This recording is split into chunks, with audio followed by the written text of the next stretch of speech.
وآمنوا اور ایمان لے آؤ، بما ساتھ اس چیز کے جو انزلت میں نے نازل کی.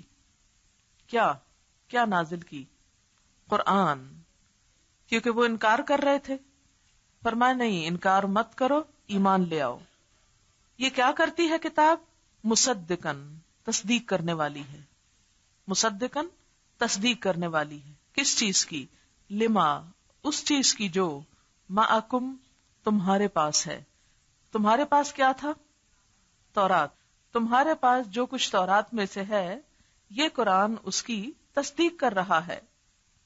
ولا تکونوا اور نہ تم ہو جاؤ اول کافرن پہلے انکاری، بہی ساتھ اس کے. کس کے؟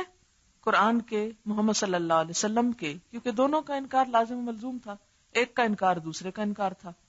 جو قرآن کا انکار کرتا ہے وہ دراصل نبی صلی اللہ علیہ وسلم کا انکار کرتا ہے، اور جو نبی صلی اللہ علیہ وسلم کا انکار کرتا ہے وہ قرآن کا خود بخود ہی کر رہا ہے. تو تم اس کے ساتھ بھی کی ضمیر کے دو معنی ہو گئے، ایک کیا؟ قرآن، اور دوسرا محمد صلی اللہ علیہ وسلم. اور نہ تم پہلے انکاری بنو ساتھ اس کے. ولا تشترو اور نہ بیچو. کس کو؟ بے آیاتی میری آیات کو. کس کی آیات ہے؟ تورات میں. جو تورات میں میری آیات ہیں ان کو نہ بیچو. سمنن قلیلا تھوڑی قیمت کے بدلے. تھوڑی قیمت، اس کا یہ مطلب نہیں کہ زیادہ قیمت ملے تو بیچ دینا، یہ نہیں ہے اس کا معنی. اگر ساری دنیا بھی مل جائے تو وہ دنیا کیا ہے؟ متاع قلیل، تھوڑی ہی قیمت ہے. مراد اس سے یہ ہے کہ دنیاوی مفادات کو ترجیح مت دو آخرت کے مقابلے میں. اپنی آخرت کو قربان مت کرو. کس طرح قربان کر رہے تھے وہ؟ نبی صلی اللہ علیہ وسلم کا انکار کر کے، بلا وجہ کی ضد کر کے، حق کو چھپا کر. وَإِيَّايَ اور ڈرو صرف مجھ سے. فَاتَّقُونِي ڈرو مجھی سے. یہ نون کے نی زیر ہے نا، یہ بھی اصل میں نی کو یہ کو ریپرزینٹ کر رہا ہے، یعنی انجام کے خوف سے بچو. کس سے؟ گناہوں سے. اور ایمان لے آؤ ساتھ اس کے جو میں نے اتارا، یعنی قرآن. مصدقن جو تصدیق کر رہا ہے، لما معکم اس چیز کی جو تمہارے پاس ہے. کیونکہ قرآن پاک میں ہمیں کیا حکم دیا گیا؟ سب سے پہلا حصہ یاد کریں، اس میں کیا کہا گیا؟ یؤمنون بما انزل الیک وما انزل من قبلک. تو یہ تصدیق ہو گئی نا، ہے نا؟ یہی تصدیق مراد ہے. اور یہ تصدیق کرتا ہے اس چیز کی جو تمہارے پاس ہے، اور تم پہلے انکاری نہ بنو. اصل بات یہ ہے کہ جب نبی صلی اللہ علیہ وسلم نے اسلام کی دعوت دینی شروع کی تو ان پڑھ عرب جو تھے وہ یہودیوں سے جا کے پوچھتے تھے کہ آپ لوگ بھی کتاب کے ماننے والے ہیں، رسول کے ماننے والے ہیں، بھلا بتائیں یہ جو ہمارے ہاں دعویٰ کر رہے ہیں ان کا دعویٰ سچا ہے؟ تو وہ پہچانتے تو تھے لیکن ضد اور عداوت میں کہتے تھے نہیں یہ سب غلط کہہ رہے ہیں، یہ کوئی نبی نہیں. اس کی وجہ سے وہ ایک طرح سے بیریئر تھے دوسروں کے لیے، دوسروں کے ایمان کا راستہ روکے ہوئے تھے. اچھا یہ کس لیے روکے ہوئے تھے؟ وہ حسد کیوں تھا ان کو؟ ہم میں کیوں نہیں آئے؟ ایک اور وجہ جو میں ابھی بتا چکی ہوں کہ ان کا دین محض ایک رسمی رواجی دین بن گیا تھا. اس دین کو انہوں نے دنیا کی کمائی کا ذریعہ بنا لیا تھا. دین کے اجارہ دار بن گئے تھے ان میں سے چند لوگ جو کتاب جانتے تھے. عوام تو سراسر جاہل تھے، ان کو تو پتہ ہی نہیں تھا. تو یہ دراصل یہودی علماء پہ تنقید کی جا رہی ہے کہ وہ کتاب ہر ایک کو سکھاتے نہیں تھے. اور دوسری بات یہ ہے کہ جب مثلاً عرب لوگ آ کے ان سے پوچھتے تھے تو ان کو مس لیڈ کرتے تھے. کیوں؟ انہیں ڈر یہ تھا کہ محمد صلی اللہ علیہ وسلم دین کے اندر جو انقلابی روح پیدا کرنے جا رہے ہیں یہ ہمارے مفادات پہ زد ڈالے گی، ہمارے مفادات کو نقصان دے گی. مثلاً آپ دیکھیں، جیسے پہلے بھی میں نے ذکر کیا کہ ہمارے ہاں بھی دین کی جو روح ہے بس وہ چند ریچولز تک رہ گئی ہے. آپ مجھے بتا سکتے ہیں کہ ہم لوگ قرآن پاک عموماً کب پڑھتے ہیں؟ رمضان کے علاوہ عموماً کوئی ڈر پڑ جاتا ہے، کوئی جن گھر میں آ گیا ہے اس وقت پڑھ لیتے ہیں، یا کوئی جادو ہو گیا اس لیے پڑھ لے، کوئی فوت ہو گیا اس لیے پڑھ لیتے ہیں، یا پھر کوئی مقدمہ وغیرہ خدا نخواستہ شادی کے موقع پر لڑکی کو اس کے نیچے سے گزار دیتے ہیں، یا عموماً جیسے گھر سے باہر جانے لگے آپ اس کے نیچے سے گزرتے ہیں یا معلوم نہیں اس کو چومتے ہیں. وہ کس لیے؟ کہ کوئی نقصان نہ ہو، دنیا کا نقصان نہ ہو. یہ نہیں معلوم کہ اس کی خلاف ورزی کر کر کے جو آخرت کا خسارہ ہو رہا ہے وہ کتنا بڑا ہے. اسے کھول کے پڑھیں گے نہیں، لیکن دنیا کے مشکلات سے بچنے کے لیے ایک حفاظت کا ذریعہ بنایا ہوا. آپ دیکھیں کہ ہمارے معاشرے میں، خود پاکستانی معاشرے کو آپ دیکھ لیں کہ ایک تو لٹریسی ریٹ بہت ہی کم، ناظرہ قرآن بھی نہیں پڑھنا آتا. سروے کریں کبھی، آپ کوئی ایک بستی کا انتخاب کر لیں، گھر گھر جا کر معلوم کر لیں کہ کتنے % لوگ جو ہیں وہ ناظرہ پڑھے ہوئے اور کتنے ان میں سے ترجمہ پڑھے ہوئے ہیں. قرآن تو سمجھنے کے لیے آیا نا، جاننے کے لیے کہ کہتا کیا ہے. اچھا چلیں آپ کہیں گے وہ تو بےچارے غریب ان پڑھ لوگ ہیں. اب آپ آ جائیں دنیا کا سب کچھ نعمتیں رکھے ہوئے پڑھے لکھے لوگوں میں، ہائیلی ایجوکیٹڈ لوگوں میں آپ چلے جائیں. اب ایک سروے وہاں کر لیں کہ ان میں سے کتنے % قرآن کو سمجھ. کسی ایک اسکول کا انتخاب کر لیں، کسی بھی ایک ایسے اسکول کا جو دنیاوی اعتبار سے جس کا سٹینڈرڈ زبردست ہے، جسے آپ معیار کے طور پہ پیش کر سکتے کہ فلاں شخص اس اسکول کا پڑھا ہوا ہے، بہترین ایجوکیشن دی جاتی ہے جہاں، وہاں چلے جائیں آپ. ایک سروے کر لیں کتنے لوگ قرآن کو جانتے ہیں یا زندگی میں انہوں نے کم از کم ایک دفعہ ہی سارا ترجمہ پڑھ رکھا. آپ کو ریشو معلوم ہو جائے گا. اپنے جاہل عوام کو دیکھ لیں، اپنے پڑھے لکھے عوام کو دیکھ لیں، ایک تیسرے طبقے کو بھی دیکھ لیں. مساجد میں چلے جائیں، کوئی ایک ایریا فکس کر لیں، اس کی ساری مسجدوں میں چلے جائیں اور پتہ کر لیں کہ ائمہ جتنے بھی ہیں ان میں سے کتنے لوگوں نے قرآن کا ترجمہ پڑھ رکھا ہے. چلے قرآن کا ترجمہ تو آپ نے بڑی شرط لگا دی، نماز کا ترجمہ ہی معلوم کر لیں. کئی سال پہلے دعویٰ اکیڈمی نے ایسا ہی ایک سروے کرایا تھا کہ پاکستان کی 1,20,000 مساجد کا سروے ہوا تھا، جس میں سے 80% کے ائمہ کو نماز کا ترجمہ نہیں آتا تھا. 80%، یعنی مور دین 50% جو ہمارے نمازوں کی رہنمائی کرتے ان کو بھی ترجمہ نماز کا نہیں آتا جو وہ پڑھا رہے ہوتے ہیں 5 وقت. ہمارا دین کیا رہ گیا باقی؟ بغیر سوچے سمجھے پھر ہم الفاظ ہی ادا کر رہے ہیں نا. ایسے میں جب کوئی شخص یہ کوشش کرتا ہے کہ لوگوں کے اندر یہ اویئرنس پیدا کرے کہ لوگوں دیکھو دین کہتا کیا ہے، تو عموماً مخالفت شروع ہو جاتی ہے. وہ مخالفت کہاں سے ہوتی ہے؟ عموماً دین دار جگہوں سے ہوتی ہے. اور وہ کیوں مخالفت کرتے ہیں؟ کہ اگر یہ کانسیپٹس عام ہو گئے تو ہمارے جو دنیاوی مفاد کے سارے ذریعے، مثلا اب میں عموماً یہ کہتی ہوں کہ دیکھو کل ہی میں، شاید کل کی بات ہے، کل ہی جو میرا پشاور میں لیکچر ہوا تو اس میں بعد میں کوسچن آنسر کا سیشن تھا. اس میں کسی نے مجھ سے پوچھا اچھا یہ برسی اور اس طرح کی چیزوں کے بارے میں آپ بتائیں. تو میں نے کہا کہ اگر جتنے ہماری دیگیں پکتی ہیں برسیوں اور 40واں اور ان موقعوں پر، صرف اس پیسے کو اکٹھا کر کے اگر ہم سکولز بنانا شروع کر دیں تو ہماری قوم سے جہالت ختم ہو جائے. ہمیں تو یہ بتایا گیا کہ مرنے والے کو جو چیزیں فائدہ دیتی ہیں وہ صدقہ جاریہ ہے، علم کا پھیلانا ہے اور دعائیں ہیں. ہم نے وہ سب کچھ چھوڑ دیا اور کس طرف چل پڑے؟ کرائے پہ قرآن پڑھواتے ہیں، دیکھ پکا کے کھلا دیتے ہیں اور سمجھتے ہم نے دین کا حق ادا کر دیا. اور سب دین بس یہیں آ کے ختم، یہیں سے شروع ہوتا ہے یہیں اینڈ ہو جاتا ہے اس کا. تو یہود کے اندر بھی ایک رسمی تقلیدی دین تھا. انہیں آپ کے آنے سے خطرہ پڑ گیا کہ آج تک ہم نے جو گھپلا کر رکھا ہے، دین کو چھپا رکھا ہے. اب آپ دیکھیں یہ بڑے معذرت سے کہوں گی، یہ جتنی اس قسم کی رسمیں ہیں یہ سب کھانے پینے کے ذریعے. اب یہ کیا ہے؟ کھانے پینے کے ایک طریقے نا. ظاہر ہے کہ آپ 40واں ہوگا، نمکین چاول پکیں گے، میٹھے بھی پکیں گے اور اس کے علاوہ اور بھی بہت کچھ پکے گا. تو سب مل کے کھائیں، کیا ضرورت ہے یہ کہنے کی کہ بھی یہ کام مت کرو. جی ہاں، اور بھی بہت کچھ ہوتا ہے. اب یہ سب چیزیں جو ہم کرتے ہیں دین کے نام پر، اگر کسی سے یہ کہا جائے بھی دیکھو کوئی دلیل لاؤ، خدا کے رسول صلی اللہ علیہ وسلم نے کتنی دیگیں پکائی تھی حضرت خدیجہ کی وفات پہ، یا اور اسی طرح مختلف جگہوں پر، یا کب یہ رسمیں کی تھی، کوئی رسم نہیں کی. لیکن ہم ہیں کہ اگر یہ بات کرے تو فوراً ایک گالی دیتے ہیں، وہابی ہے. مجھے نہیں معلوم وہابی کیا ہوتا ہے. اب بات یہ ہے کہ اگر دین کے سورسز قرآن ہے یا سنت ہے تو ہمیں وہیں سے چیزیں لانی چاہیے. ہمیں اس سے کیا غرض کوئی وہابی ہے یا نہیں ہے، کوئی بھی ہو. ہمارے لیے اصل ہدایت کا ذریعہ تو قرآن اور سنت ہے. تو یہ ہمیشہ آپ دیکھیں گے معاشرے کے اندر کہ اگر آپ کسی بھی ایسی رسم کے بارے میں بات کریں گے تو سب آپ کے پیچھے پڑ جائیں گے کہ تم کہاں سے آ گئے نئی باتیں کرنے والے.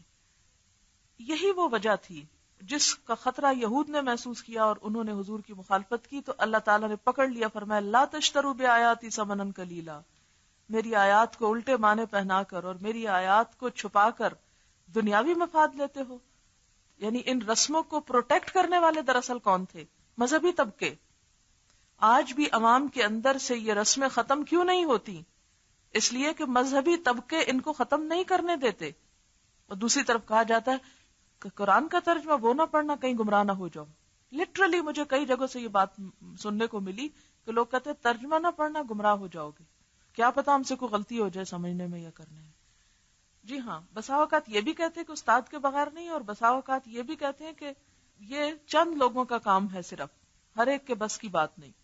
حالانکہ قرآن تو کہتا ہے وَلَقَدْ يَسَّرْنَا الْقُرْآنَ لِلذِّكْرِ فَهَلْ مِن مُدَّكِرٍ، ہے کوئی جو نصیحت پکڑے؟ اس میں کسی خاص گروہ کی نصیحت کا ذکر تو نہیں ہے، سب کے لیے نصیحت ہے۔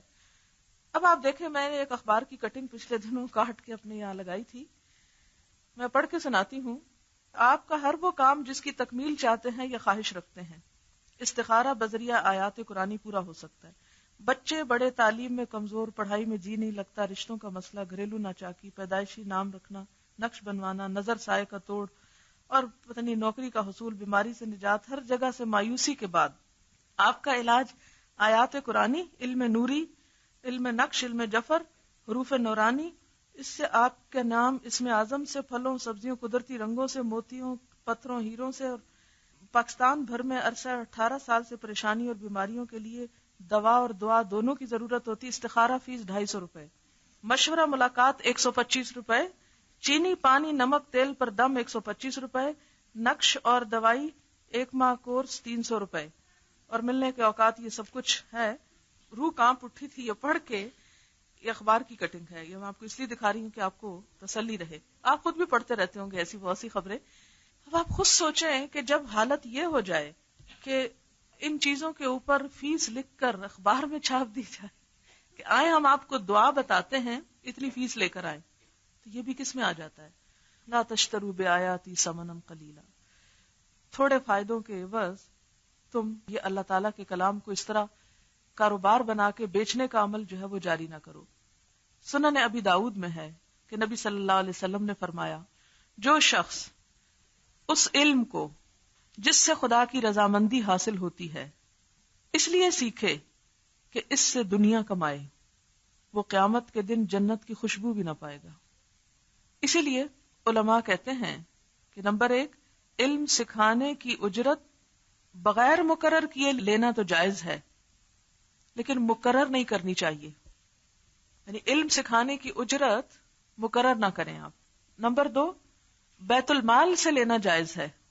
جیسے آپ دیکھیں حضرت عمر کے دور میں یہ سلسلہ شروع ہوا تھا کہ قرآن پاک پڑھانے کے لیے انہوں نے ٹیچرز مقرر کیے تھے، سارے ملک میں پھیلا دیے تھے، اور ان کی تنخواہیں خود مقرر کی تھیں بیت المال سے۔ جس طرح اب بھی آپ دیکھیں جیسے مختلف کالجز یا سکولز یا مختلف علاقوں میں جو ٹیچرز مقرر کیے جاتے ہیں، بعض اوقات وہ اسلامک سٹڈیز پڑھاتے ہیں، تو ان کی تنخواہ ہوتی ہے، وہ اس میں نہیں آتا۔ وہ کس میں آتا ہے کہ وہ بیت المال نے ایک کام پہ مقرر کیا، اور پھر اسی طرح کسی جگہ پر اگر بیت المال ہے ہی نہیں اور علم سکھانے کی وجہ سے کوئی شخص اور کام کر ہی نہیں سکتا کوئی، تو پھر اس صورت میں اس کے لیے کسی معاوضے کا بندوبست کر دینا، اس کی اجازت ہے۔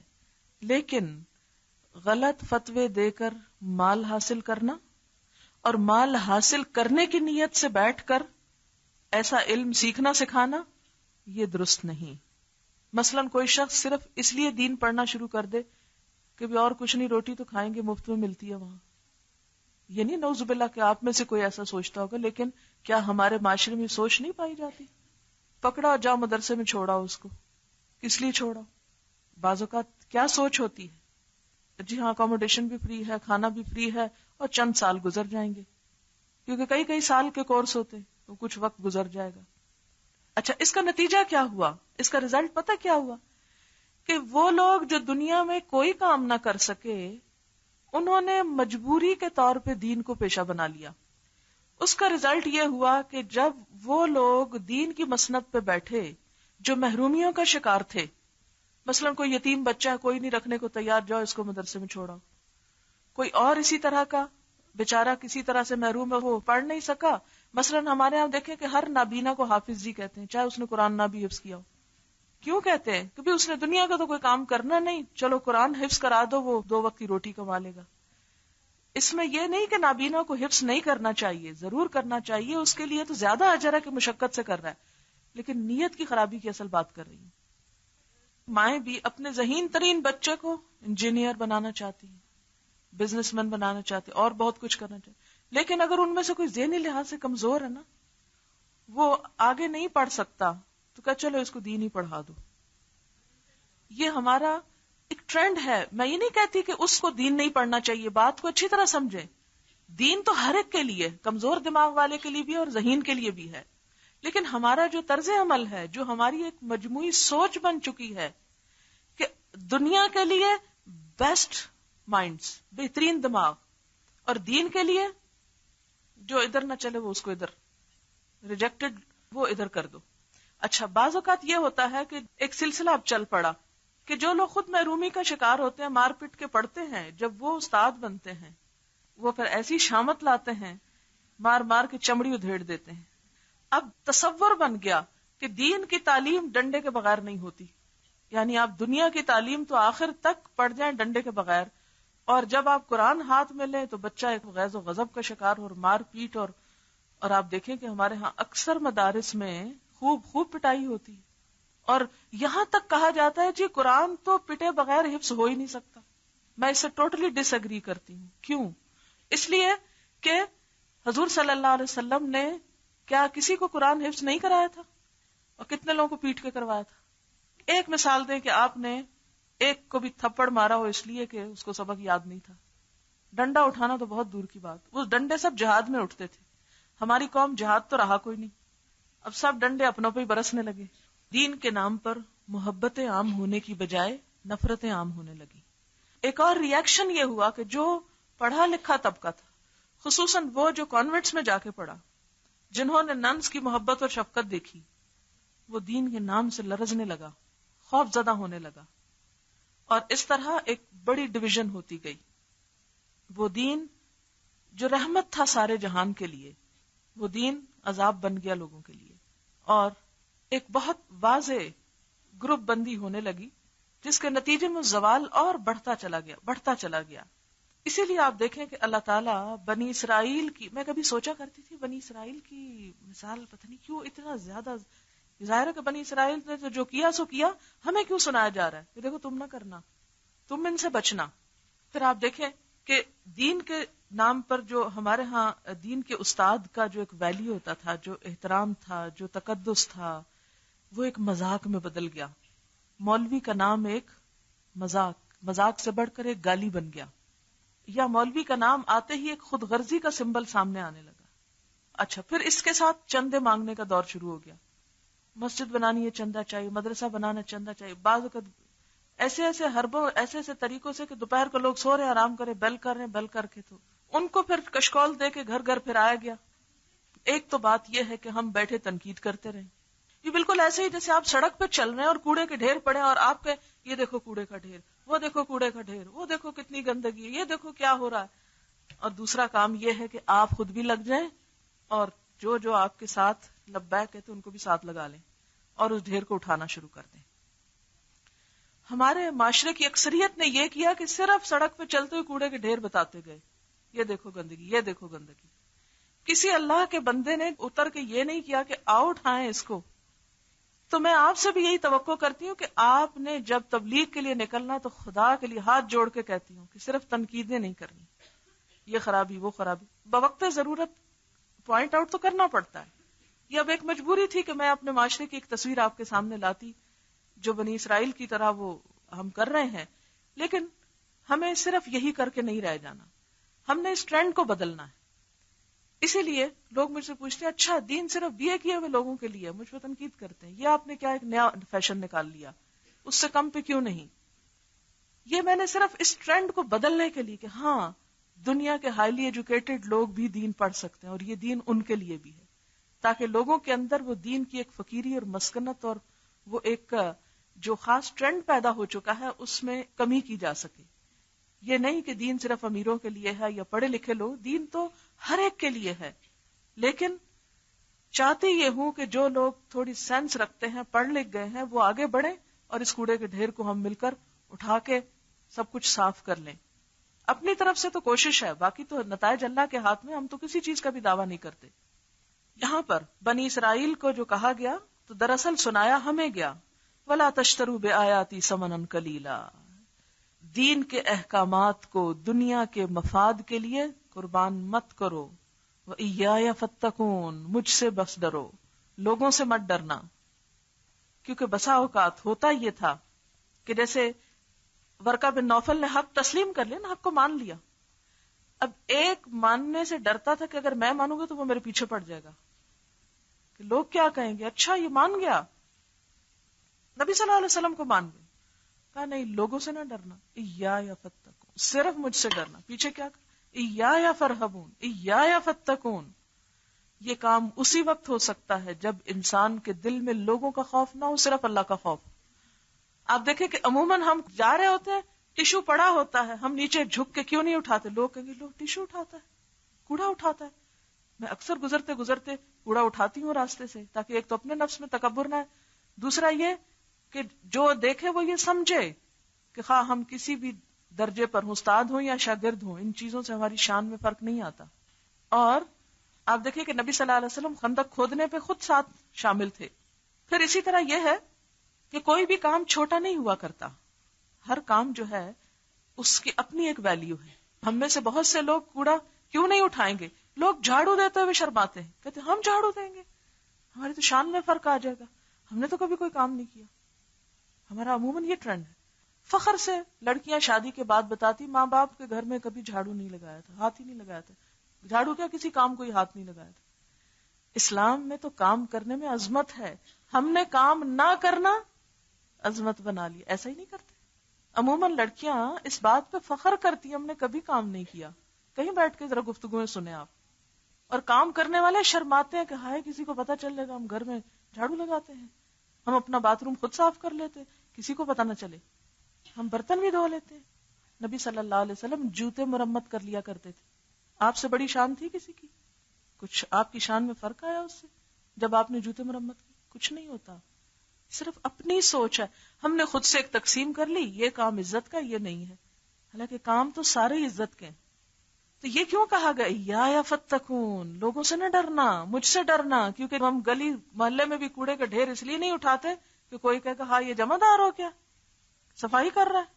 صفائی کرنے سے تو نصف ایمان حاصل ہوتا ہے، نہ کہ کوئی جمع دار ہوتا ہے. یہ تو اپنی سوچ ہے نا، نیگیٹولی سوچ لے یا آپ پازیٹیولی سوچ لے. ابھی جو بات ہوئی ایک طرف کہ جو ہمارے ان پڑھ لوگ جنہوں نے دین کو سنبھال لیا، انہوں نے لا علمی کی وجہ سے دین کی اصلاح نہ کی. دوسری طرف وہ طبقہ بھی ہے کہ جو جانتا ہے، سمجھتا ہے، پھر وہ بات نہیں بتاتا کہ جسے لوگوں کو بتانا چاہیے تاکہ وہ لوگ غلط کام چھوڑیں. آپ دیکھیں گے کہ آگے بنی اسرائیل پہ سورۃ المائدہ میں پھر تنقید آئے گی اسی پہلو پہ. کانوا لا یتناہون عن منکر فعلوہ، کہ لولا ینہاہم الربانیون والاحبار، کہ ان کے ربانی اور احبار، یہ دونوں علماء اور صوفیاء جو ان کے تھے، ان کی طرف اشارہ ہے. وہ کیوں نہیں لوگوں کو برے کام کرنے سے روکتے؟ یعنی پڑھے لکھے بھی ان کے یہ کام کر رہے تھے. ہمارے ہاں بھی بعض اچھے بھلے عالم ہوتے ہیں اور وہ قرآن کی معنوں کو، الفاظ کو کوئی اور من مانے مطلب پہناتے رہتے ہیں، ایسی ایسی تعویلیں اور ایسی ایسی تشریحیں کرتے ہیں کہ جس سے دین کی کوئی روح کا تعلق نہیں ہوتا، صرف اپنے خواہشات یا نفسانی تقاضوں کو پورا کرنے کے لیے. وَلَا تَلْبِسُوا الْحَقَّ بِالْبَاطِلِ، اور نہ ڈھانپو حق کو باطل کے ساتھ. حق کو باطل کے معنی مت پہناؤ یا باطل کا لباس مت پہناؤ، مشتبہ مت بناؤ. یہ کیا کرتے تھے لوگ؟ یہ بنی اسرائیل ہی کی طرف تنقید ہے. بنی اسرائیل کرتے یہ تھے، ان کے علماء یہ کرتے تھے کہ جب انہیں یہ کہا جاتا کہ وہ نبی ہیں یا نہیں تو بعض اوقات یہ کہتے نبی تو ہیں لیکن صرف عربوں کے لیے ہیں، ہمارے لیے نہیں ہے، ہمارے لیے ہمارے نبی ہیں بس. اپنے عوام کو جب ان کے عوام پوچھتے کہ وہ نبی نہیں ہیں تو وہ کہتے ہیں لیکن عربوں کے لیے ہیں، تو مشتبہ کر دیتے تھے. تو یہ تلبسو کا عموماً آپ مشتبہ کرنے کے معنوں میں لیں گے. وَتَكْتُمُ الْحَقَّ، اور حق چھپا جاتے ہو. یعنی حق کو چھپانے کے لیے بسا اوقات تم کیا کرتے ہو؟ حق میں شبہ شک ڈال جاتے ہو. وَأَنْتُمْ تَعْلَمُونَ، اور تم سب جانتے ہو کہ حقیقت کیا ہے.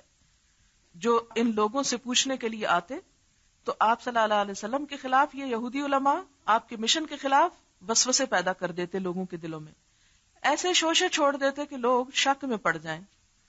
فرمایا وَأَنْتُمْ تَعْلَمُونَ، تم سب جانتے ہو کہ کر کیا رہے ہو. اور اپنے اس طرز عمل کی وجہ سے یہ لوگ اسلام کی راہ میں سب سے بڑی رکاوٹ تھے. آج بھی آپ دیکھیں اسلام کی راہ میں رکاوٹ وہ لوگ نہیں ہیں جنہیں اسلام کا پتہ کوئی نہیں. عموماً ہمیں انڈرسٹینڈنگ یہ دی گئی کہ یہ لوگ بڑے بے دین ہیں. عموماً آپ دیکھیں کہ خطبے جب آپ سنیں مسجدوں میں تو وہ فلاں سیکولر ہے، فلاں ایسا ہے، فلاں لبرل ہے، معلوم نہیں کس کس، ان کو بلیم کرتے رہتے ہیں کہ یہ لوگ دین کے راستے میں رکاوٹ. حالانکہ دین کے راستے میں خود زیادہ بڑی رکاوٹ ہے، کیونکہ جن کو دین کا علم ہی نہیں، جانتے ہی نہیں، ان کو تو پتہ ہی نہیں، ان تک تو آپ نے پہنچایا ہی نہیں. ٹھیک ہے وہ مسلمانوں کے گھر میں پیدا ہوئے، لیکن کسی کا مسلمان کے گھر میں پیدا ہو جانا یہ معنی نہیں رکھتا کہ وہ ماں کے پیٹ سے اسلام کا علم لے آئے گا اور حق اور باطل کو پہچان لے گا. پھر اسی طرح آپ دیکھیں کہ بسا اوقات یہ طرز عمل جو لوگ دین کا نام لیتے ہیں اور پھر اس کا برا نمونہ پیش کرتے ہیں، عملی نمونہ، وہ بھی لوگوں کو دین سے ہٹانے کا سبب بنتے ہیں. یعنی جب قول اور فعل میں تضاد ہوتا ہے تو اس سے بھی کیا ہوتا ہے؟ دین سے لوگ متنفر ہوتے ہیں. ایک شخص جس کو پتہ ہی نہیں دین کا، وہ تو نہیں پتا، لیکن جس کو پتا ہے اور پھر وہ اس سے الٹ کام کر رہا ہے تو وہ تو دوسروں کو بھی اس سے دور کر رہا ہے. پھر اسی طرح آپ دیکھیں کہ عموماً ہم آج بھی بلیم کرتے رہتے، یہ یہودیوں کی سازش ہے، یہ فلانے کی سازش ہے، اور یہ باتیں کر کے ہم اطمینان سے بیٹھ جاتے ہیں دوسروں کو بلیم کر کے. وہ جیسے ایک اردو میں بھی شعر ہے، عمل بد خود کرے اور لعنت کرے شیطان کو، یہ پتہ نہیں کچھ ایسی بات ہے نا کہ انسان بعضوں کا تو اپنے غلط کام کرنا چاہتا ہے اور بلیم شیطان کو کر دیتا ہے. اس کی وجہ سے یہ ہوا. وَأَقِیمُوا الصَّلَاةَ، پھر کہا کہ نماز قائم کرو. کس کو کہا جا رہا ہے؟ بنیادی طور پر یہود کو کہا جا رہا ہے، لیکن ظاہر ہے کہ کوئی آیت صرف ان کے لیے نہیں تھی، ہمارے لیے بھی سبق. حل یہ بتایا جا رہا ہے، ذرا آپ لائیں، حل اقیموا الصلاۃ. تو کہیں گے ہم تو سب نماز پڑھتے ہیں، وہ تو نماز آلریڈی پڑھ رہے تھے، لیکن کہا کہ اقیموا الصلاۃ، قائم کرو. ان کے ان خرابیوں کا حل کیا بتایا گیا؟ اقیموا الصلاۃ وآتوا الزکاۃ، اور زکوٰۃ ادا کرو. وارکعوا مع الراکعین، اور جڑ جاؤ، اتحاد پیدا کرو، اتفاق پہ آؤ، رکوع کرو رکوع کرنے والوں کے ساتھ. یہود کو کیا کہا جا رہا ہے کہ تم بھی الگ نمازیں نہ پڑھو. راکعین سے مراد یہاں مسلمان ہیں. آؤ جس خدا کے سامنے تم جھکتے ہو اسی کے سامنے یہ جھک رہے ہیں، جس کا نام تم لے رہے ہو اسی کا نام یہ لیتے ہیں. پھر یہ فرق کیوں؟ آج مسلمانوں کو بھی جس چیز نے بہت بڑا نقصان پہنچایا وہ ان کا باہمی اختلاف تھا، گروہ بندی، فرقہ بندیاں. اختلاف تحقیقی صلاحیتوں کو جنم دیتا ہے اگر وہ دائرے اور حدود اور احترام کے ساتھ ہو، لیکن اگر وہ حدود پار کر لے تو عداوت کو جنم دیتا ہے. آپ دیکھیں کہ مسلمانوں کے اندر یہ فقہی اختلافات یا یہ گروہی تھوڑے بہت یہ تو شروع سے رہے ہیں، لیکن کبھی آپ نے تاریخ میں پڑھا کہ ان کی بنا پر قتل و غارت بھی اس طرح شروع کر دی جائے آپس میں ایک دوسرے کی، یا مسجدیں جلائی جانے لگے؟ نعوذ باللہ، کبھی نہیں. زوال اپنی حد کو جا پہنچا. اس لیے کہا گیا اقیموا الصلاۃ وآتوا الزکاۃ وارکعوا مع الراکعین.